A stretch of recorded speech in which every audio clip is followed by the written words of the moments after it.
What's up, YouTube? It's Leah's mom, Ty, and today I just wanted to do a video about my transition from Vitex to Clomid. So stick around.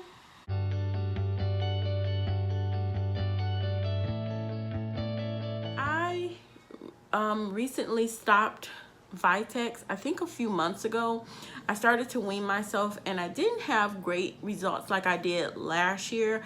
Vitex, I was like amazed. It is a herbal, a homeopathic kind of supplement that that affects your pituitary gland, that helps you to basically ovulate and get your irregular periods regular. So if those are what you're looking for, if you're looking for it to just get your periods back on track, if you don't know if it helps with endometriosis or anything like that, because I don't have it. I only have PCOS and I only have super irregular periods, and so I can only say that it did help me last year with getting my AF, or my period, back on track, whereas this year I used it and it only helped me 1 month with getting my menstrual back on track. I would say only at full dosage, which is taking it like 3 times a day, did I see results. But as I started to wean myself, it was not helpful at all. I had like a 60-day cycle once I was finally all the way weaned off of it. But I had to wean myself because I finally found a new OBGYN, because I have been without one basically this whole year. I had to fire or stop seeing my old OBGYN, and if you want to know about that, please, I will link it in the description box below. But all I would say about that is always be your own advocate, because doctors, they make mistakes too, and they are human and very, very flawed. So I won't go into that, because a girl can rant.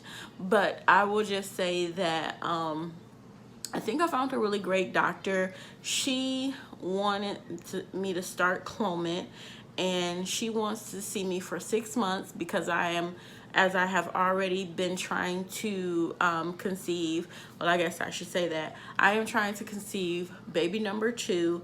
I have been trying for a little over a year now, and this is considered secondary infertility, and I have PCOS. Secondary infertility means that you've had one child, and that you are having trouble getting pregnant again, which I have had trouble getting pregnant with Leah, so that is not unusual that they're saying that. And the PCOS, which to me is a whole gamut that I'm gonna have to go into in another time, but essentially is I have one of the milder kinds. Some symptoms of PCOS, polycystic ovarian syndrome, are insulin resistance, facial or body hair, unusual hair growth,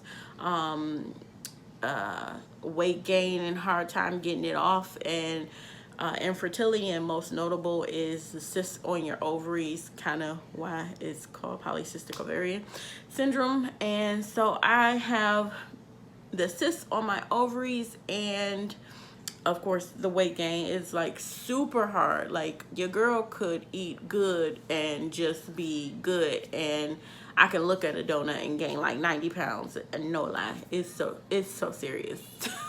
And it's so wrong. But I would be so good, because my body does not, even though I am not insulin resistant, which means like my sugar, I have no problems with my sugar. I'm not pre-diabetic. I have had all those kind of glucose, A1Cs and all that stuff like that, and I have perfect sugar, but sugar levels, I should say. But you still don't process refined sugars well, basically. So I try to stay away from them when I'm doing when I'm trying to TTC or trying to conceive. And I've been doing a really good job, y'all. I'm really proud of myself. I haven't had cookies, cakes, no kind of refined sugar for over 2 weeks now, and it's hard because I want a cookie right now and I will punch somebody in the face just for one. But it's it's hard out here for a pimp. I can't lie. It's super hard to not eat any kind of sweets whatsoever, because that is my kryptonite. I eat mostly healthy for the most part, you know, but sweets, you know, I can eat 1 or 1,700 cookies in one sitting. It's not a problem. But I digress. What I wanted to say was that the doctor that I met, she was really nice, and you know, we clicked or whatever. She said she only wanted to see me for 6 months though, with trying to conceive with her, and after 6 months, if I didn't get pregnant, she was going to send me to an REI, or infertility specialist. REI is a reproductive endocrinologist, and try to, you know, get me pregnant. She prescribed me Clomid. She wants to do 2 months, one month at 100 milligrams, 1 month at 2 months at 150 milligrams, and 2 months at 200 milligrams. Now, most doctors will stop at 150. I've never met a doctor before her that said they wanted to take me to 200. So I'm a little scared, because, you know, there is a chance for multiples, and your girl is not trying to be Kate plus 8 or Octomama, nobody like that. I only want one more, and then I'm gonna close up shop. But it's just not working for your girl, and I you know, I am so grateful for Leah, and she is the most amazing child ever, which just makes me want another one just like her so much, because it is all worth it in the end. It took me 2 years to get pregnant with Leah, a lot of frustration, crying, and I do all that stuff now. But I will say that my faith is stronger this time around. You know, I still get super down, and I still cry, and I still, you know, eat cookies when I'm sad. You know, I may have eaten a bag of mini Snickers. I can't, you know, confirm or deny, you know, this, but I try not to do, though I try not to get overly in my feelings about this type of stuff, because I know it's all in God's plan. And if I get a BFN, a big fat negative, that it wasn't meant to be that month, you know, it makes it no easier to hear or see when I'm getting negative pregnancy tests after negative pregnancy tests. But I do understand there is a plan, and I'm okay with it. It just sucks in the meantime, because I am 31, and Leah will be 5 in January, and the clock is ticking on your girl. And you know, as a person that has worked in healthcare for a really long time, I know that it can be very hard to conceive after 30. And when I be 5 years old, I'm about to brush my own teeth with my own booty. Then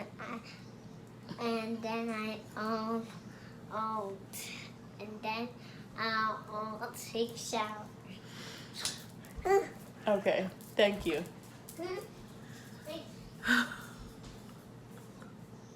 And I want another one of those, right?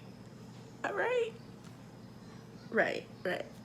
Well, anyway, I don't want to hold you guys. I just wanted to say that my transition to Clomid, I went ahead. She wanted to start me off at 100, but I got pregnant with Leah at 150 milligrams. That's usually the highest that they'll take you, and she sent all of them at the same time for some reason, so I just took 150. I know that ain't right, but to go backwards when I already know where my ovaries laugh at 150, or at 100, or just regular 50. Like, they sleeping, up there Netflix and chilling. I don't know, but it's not working at that little bit amount. So I just went and took 150. But now I feel bad because I'm cycle day 20 and I still haven't ovulated, guys. And usually when I'm on Clomid, I ovulate at cycle day 18. So that was 2 days ago. And I know I'm not out of the game yet, but it's not looking great. I'm trying not to stress about it. I'm still doing the basal body temperature checking, and I definitely did not ovulate. And so I'm just going to give it to cycle day 30. If I haven't done it by then, I will take the Medasi progesterone, which is a synthetic progesterone that lets your body know that it's time to shed the lining so it doesn't build up for too long. So I did have a lot of the the symptoms that comes with taking Clomid, which are hot flashes, headaches, what else? Nausea, back pain, cramping, and it makes the ovulation pains that you get more pronounced, which is just like little lightning bolts that go into your ovaries on whatever side your egg is growing, the dominant egg is growing. It's not painful, it's just very shocking. It feels definitely like when you see thunder come out, like the lightning come out, or it's just like a quick boom, just like it's out of nowhere. It just catches you by surprise. It's not very painful or anything like that. It just is. So but it's definitely very, very pronounced when I'm taking Clomid, as opposed to just a natural cycle or something, if I ever ovulate on a natural cycle. So it's really sad, and I'm really bummed out that it didn't work, because I'm really ready to be over this process. I really don't want to have to take another round, and I'm really scared to go up to 200 because, again, I don't want like 1,900 babies trying to live up in me and grow at the same time. And then I also, don't want to have all those symptoms that I just mentioned up one more. Like, that was already, symptoms on steroids and everything. So I can't imagine what is going to be on meth next time. Like, I just wanted to chill out, like, just woosah body, just woosah and ovulate. Like, I'm not high strung. Your girl is over here living her best life. I'm not overeating. I've been doing so good within the last 2 weeks. No refined sugars, eating very healthy, salads literally every day at lunch, at work. And so I just don't understand. Like, I'm trying not to stress. I'm really trying not to. And it's not really working, but I'm still going to keep trying. And I'll let you guys know how's it going. But essentially, I don't know if I can contribute it to going from Vitex to Clomid that I didn't ovulate, but it was like a month and a half in between going from one to the other.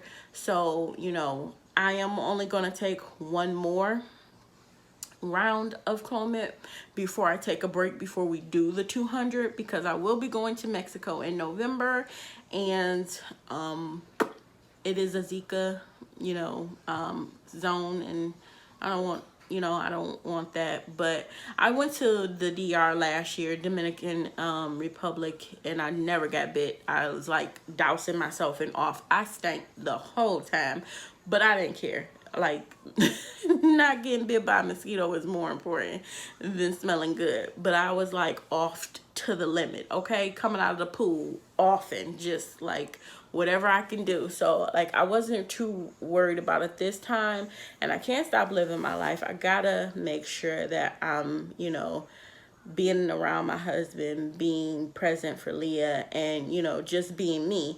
So I'm definitely trying to do that, and also trying to get baby number 2. So I'm definitely going to be taking a break if this next one doesn't work, until I'm done on my until I come back from my trip, and then we will discuss going up one more dose. So pray for your girl. I'll talk to you guys soon. Thanks so much for watching.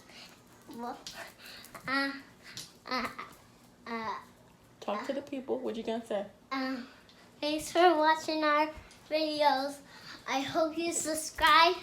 Smash the subscribe button and get a thumbs up. If you don't, just do. Talk to you soon.